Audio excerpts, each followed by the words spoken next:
To close our formal program, I'm going to welcome back onto the stage the Minister for Trade and Investment, Minister McClay, and Commissioner Šefčovič to reflect on today and the opportunities that they see ahead of us for trade, investment, and collaboration. And I might ask the Commissioner to speak first, followed by the Minister. Please welcome them back.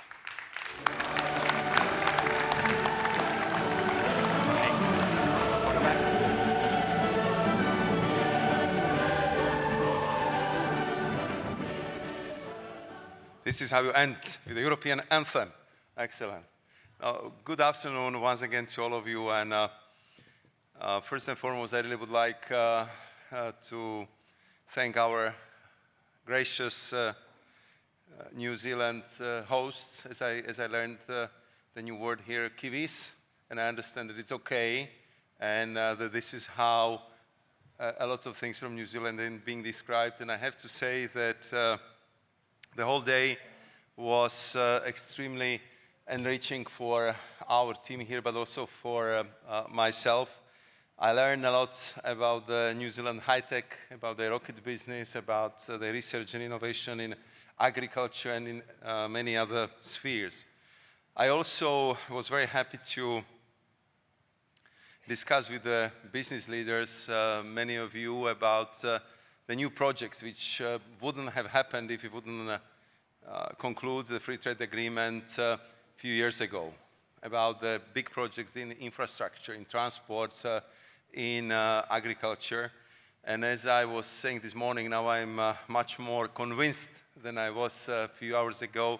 This is the right way to go, and this is just a very good beginning, and then we are opening a new era for linking up the biggest trading bloc in the world, which is the European Union, with this huge promising gateway to the 3 billion consumers from Indo-Pacific region. And I know that many of the business leaders here in this room and the business leaders with whom we've met outside of this room are fully aware about these opportunities, and that the organization of this first ever business summit is a good recipe for the future, because if you want to really harness the possibilities and opportunities created by the free trade agreement, we need to organize more events like this, where we create the opportunities for you to discuss with the political leadership, be it of the European Union or New Zealand, but especially to create the networking opportunities among yourself. So with the ministers, we've been brainstorming that what we can do is to organize business trip, business missions, maybe segmented it on the sector by sector, so we would create more opportunities for you to spend more time together, to talk to each other, to compare the notes, and to come up with the new project. And I know that you've been very patient. You've been listening to different speeches, interventions. Many of you have been intervening and presenting your projects. So therefore, I just would like once again to thank Todd, to thank the Prime Minister Laxton for being here this morning, the Minister of Science, Minister of Maori Development, because it was very impressive that we had such a strong governmental presence here at this conference. And I also want to thank to all my fellow Europeans, ambassadors, diplomats, and business leaders for creating this excellent atmosphere for consulting, discussing, and I hope projecting for the future with our gracious New Zealand host. So thank you very much for being here. Good luck, lots of new projects, and I'm looking forward to our next event, which this time we probably organized somewhere in Europe. Thank you very much.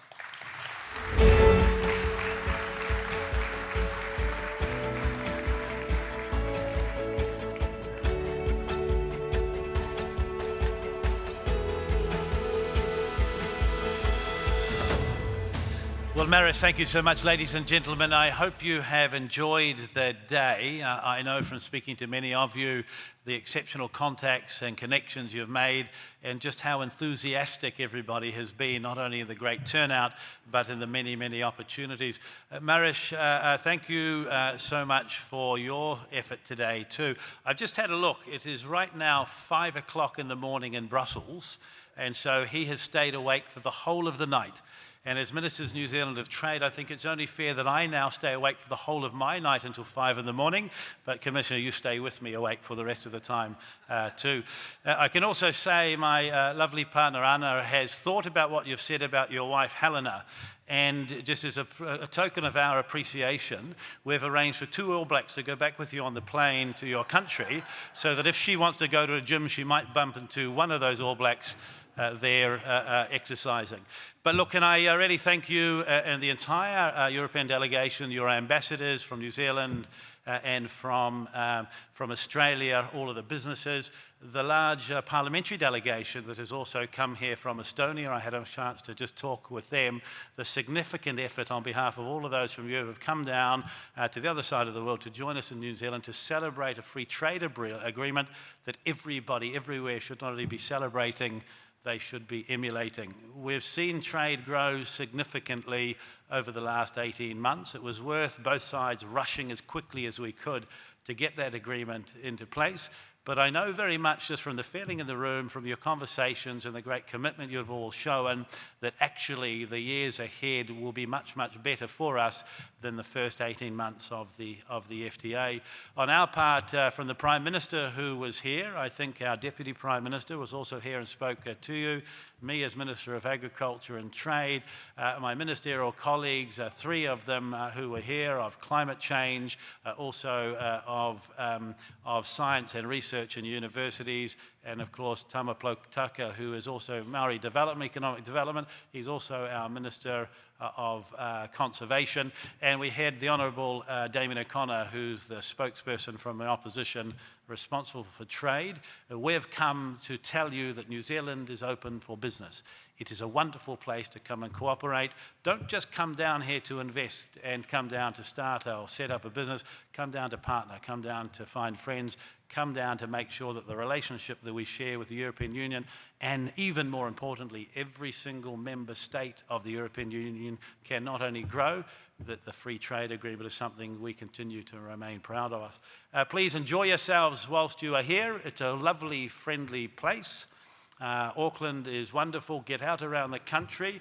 I've looked at the exchange rate. The euro is so very strong to the New Zealand dollar, so spend as much as you can, help grow the economy, support local people, and tell them of the great things we're doing together. Kia ora, travel home safely, and Commissioner, I accept your invitation that we do another one of these summits next year somewhere in Europe. I think that's a wonderful idea. Kia ora.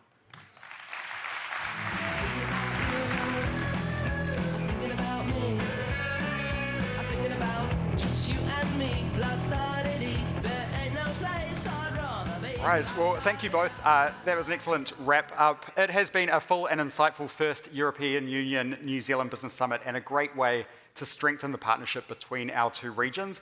A huge thank you to all of our speakers, panelists, and facilitators for helping bring today to life, and to all of you for staying engaged right through to the end. The room is still very full.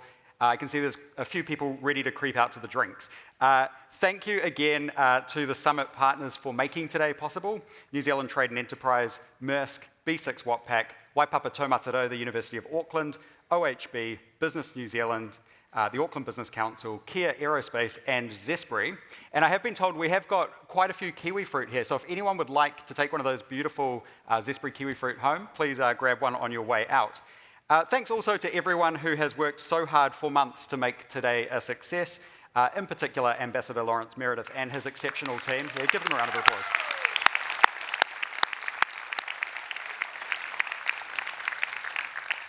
And as I promised you all way back at 8 o'clock this morning, if you can remember back that far, it is Friday, the long weekend is calling, so please join us for networking drinks and nibbles just outside and enjoy the start of your long weekend. Nō reira, tēnā koutou, tēnā koutou, tēnā tātou katoa.